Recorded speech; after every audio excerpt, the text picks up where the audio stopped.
The Silverstone shakedown of the Cadillac 20,000 T6 Challenger marks a pivotal juncture in Formula One's technological evolution, specifically regarding the aggressive transition toward the new power unit (PU) regulations. While the headlines focus on the brand's arrival, the technical reality is far more complex, involving a sophisticated integration of a Ferrari-sourced 2026 internal combustion engine with Cadillac's bespoke chassis and cooling architecture. Seeing Sergio Perez and Valtteri Bottas in the garage wasn't just a marketing exercise. It was a high-stakes verification of a system that must balance 400 kW of electrical energy with a downsized, sustainable-fueled V6. The 2026 regulations represent a seismic shift, removing the MGU-H motor generator unit heat entirely and placing a massive emphasis on the MGUK motor generator unit kinetic. We are moving from a system where the electric motor provided roughly 120 kW to one that demands 350 kW. This tripling of electrical output requires a monumental rethink of energy storage and thermal management for Cadillac. The Silverstone test was the first real-world validation of how their energy store ES packaging handles the discharge and harvest cycles under the high-torque demands of the Silverstone circuit's national layout. We heard that the team faced difficulties starting the engine in the morning. We weren't looking at a simple mechanical failure. In a 2026 spec car, the fire-up sequence involves a digital handshake between thousands of control parameters. The Cadillac engineers working alongside Ferrari technicians likely encountered a calibration mismatch in the control electronics CE. This stage, the software mapping that manages the transition between the CE and the ERS, is incredibly volatile. If the torque fill algorithms aren't perfectly synced, the car simply won't engage, protecting the high-voltage systems from a catastrophic surge. So, what did Sergio Perez and Valtteri Bottas actually make of what they saw? Sergio Perez's reaction, stating he is fired up for more, is a coded way of saying the car's initial drivability didn't present any nasty surprises. For a driver, the 2026 cars feel fundamentally different due to the manual override boost and the increased drag-to-power ratio. If Perez felt comfortable enough to push for mileage, it suggests the Cadillac's torque curve is surprisingly linear. This is a massive win for the team's simulation department in Indianapolis and Charlotte, who have been running thousands of hours of DIL driver in the loop sims to predict how this car would behave on a damp track. Valtteri Bottas's observation about smoothness is technically significant. In 2026, the car's aerodynamics are active, featuring X mode for low drag on straights and Z mode for high downforce in corners. While the shakedown was limited to 200 km and likely didn't cycle through full active aero deployments, the smoothness refers to the chassis's mechanical grip and the predictability of the ERS harvesting. If the regenerative braking MGUK harvesting is snatchy, it upsets the rear axle stability. Bottas, having driven the Mercedes and Ferrari-powered cars, knows exactly what a refined PU chassis integration should feel like.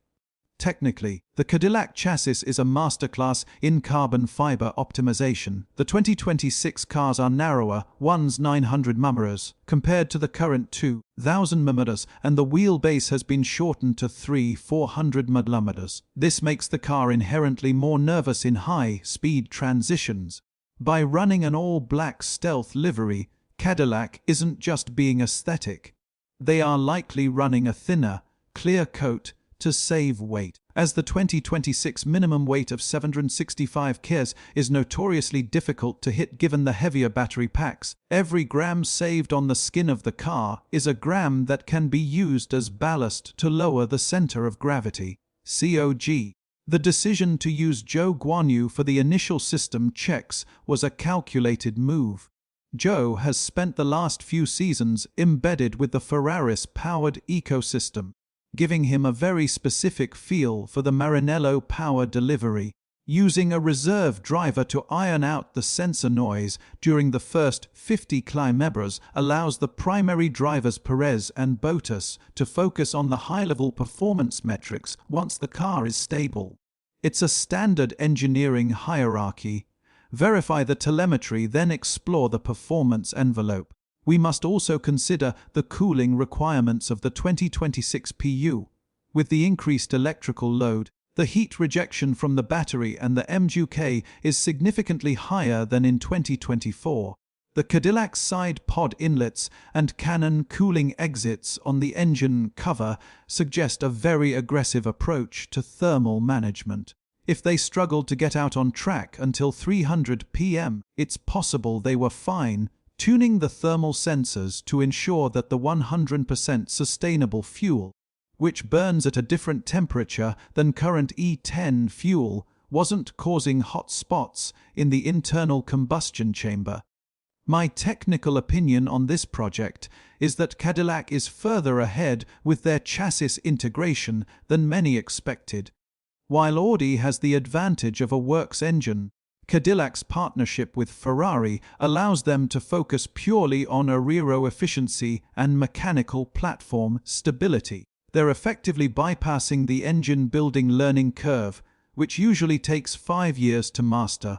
By leveraging the 2026 Ferrari PU, they are ensuring they have a top-tier power source, leaving them to solve the active aero puzzle, which will be the real differentiator in 2026. The 2026 aero regulations involve a mobile front and rear wing. This is the elephant in the room that no one saw at Silverstone. During a filming day, teams usually run slave components that look like the race version but lack the complex actuators. Cadillac's secrecy, the taping of phone cameras, was almost certainly to prevent rivals from seeing the mounting points of these actuators. If a team can switch between X and Z modes faster than the competition, they gain a massive free lap time advantage without needing more horsepower. Looking at the team structure, Graeme Lowen's presence is vital. He's a man who understands how to build an F1 team on a lean, efficient basis from his manic Marussia days. But now he has the infinite resources of General Motors. This blend of racers' grit and corporate power is dangerous for the midfield. The Shakedown proves that the startup phase is over. They have moved from KA drawings to a carbon fiber reality that can sustain 5G of lateral load, which is no small feat for a new entrant. The 2026 fuel flow regulations are another technical hurdle Cadillac is navigating. The fuel flow is now capped by energy, megajoule per hour, rather than just mass flow, kilogram per hour. This requires incredibly precise fuel injectors and ignition timing. During the Silverstone laps, you could hear the engine note was slightly different, more muffled due to the increased electrical harvesting and the specific combustion characteristics of the sustainable fuel.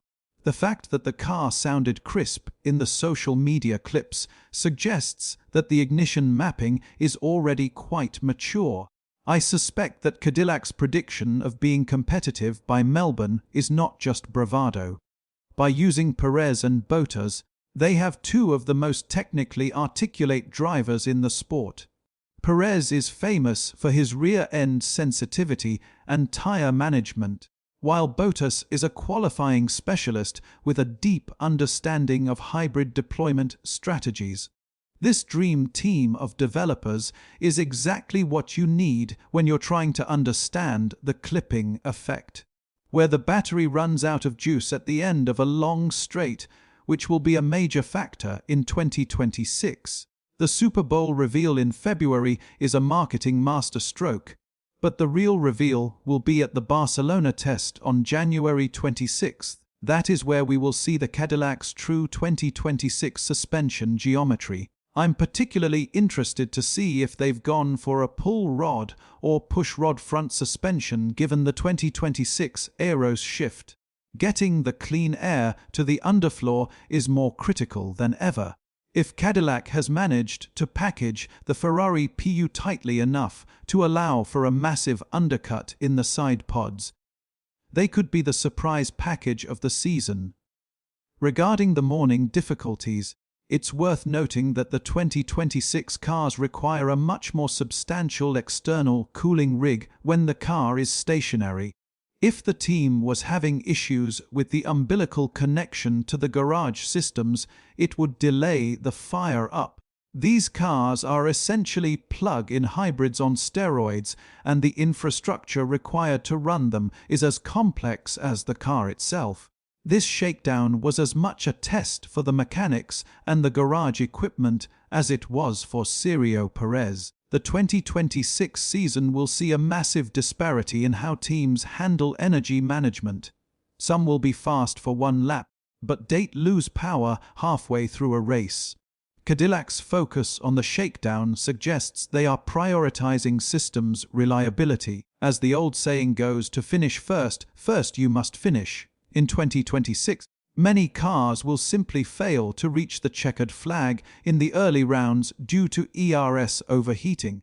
If Cadillac can prove their cooling package is robust now, they are already ahead of the curve. The black livery we saw at Silverstone also hides the DRS equivalent of 2026. With the new active aero, the entire rear wing assembly moves, not just a flap. The structural integrity of these moving parts at 330 km/h is a massive engineering challenge. By running at a damp Silverstone, Cadillac was able to put load through these components in a low-grip environment, which is a safer way to test structural deflections without the high-stress vibrations of a bone-dry track. My prediction: Cadillac will be the most reliable new entry F1 has seen in decades. They aren't trying to reinvent the wheel. They are trying to perfect the integration of existing high-end technology.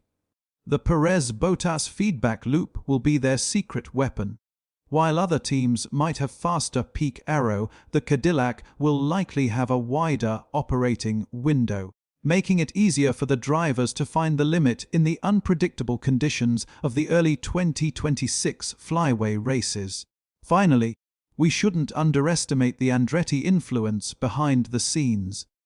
Mario's confidence isn't just sentimental, it's based on the data he's seeing from the Windshare wind tunnel and the GM dynos.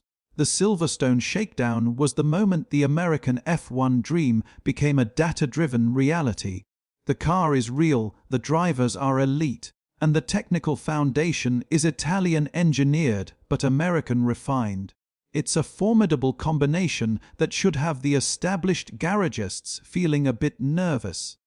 In conclusion, the Silverstone test was a successful proof of concept. The technical difficulties were expected, the driver reactions were encouraging, and the level of secrecy confirms that Cadillac believes they have found something worth hiding.